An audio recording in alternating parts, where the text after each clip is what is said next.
皆さんこんにちは。In this video, I'm going to go through some of the activities you can create within Nearpod that is more interactive.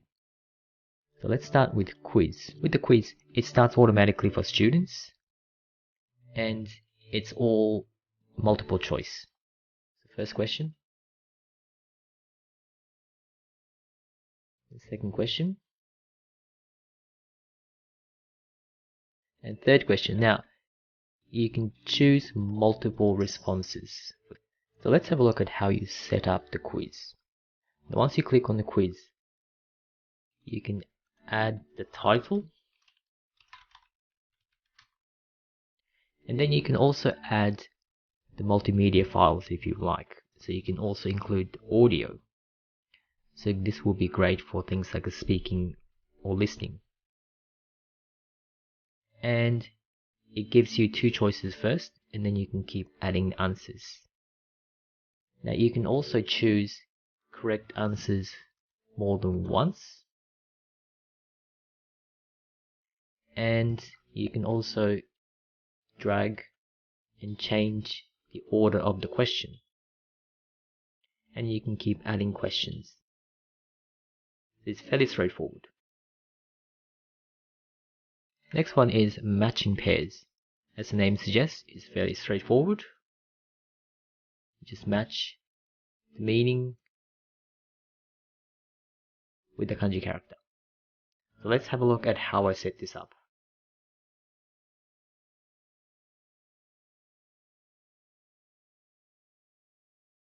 All you have to do is just add pair. You can either do text with the text, or you can go and look for image. You can also drag and drop your own image if you like. And so let's just say Japanese flag. And in the description, just put down Japan. You can just add another pair.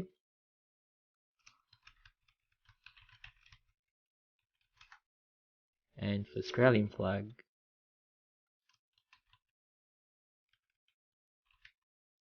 you can also use the katakana characters, like so. So it's very straightforward to set this up. Once again, you can add the timer, so you're not going to give 20 minutes just for the students to finish. The next activity we're going to look at is to fill in the blanks. So what you have to do is just simply drag and drop the correct parts, like so. And then it gives you how many you got correct. The way to set this up is slightly different, and I'm just going to show you how I did this. So what you have to do is, if you start typing in English, for example, I am Australian, go to next, and then you simply click on the part that you want to take out. With Japanese, it does not work, simply because it does not recognize the space when you are using Japanese conversion.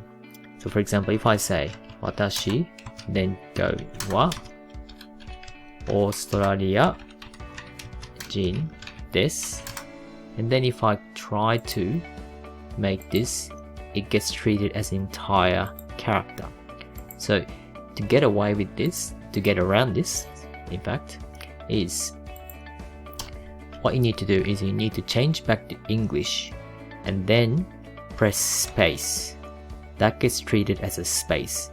And then you need to change back to Japanese, type Japanese, change back to English, and then press space. This way, it gets treated as one character. So it's a bit tricky in terms of how you do this in Japanese, but it does work.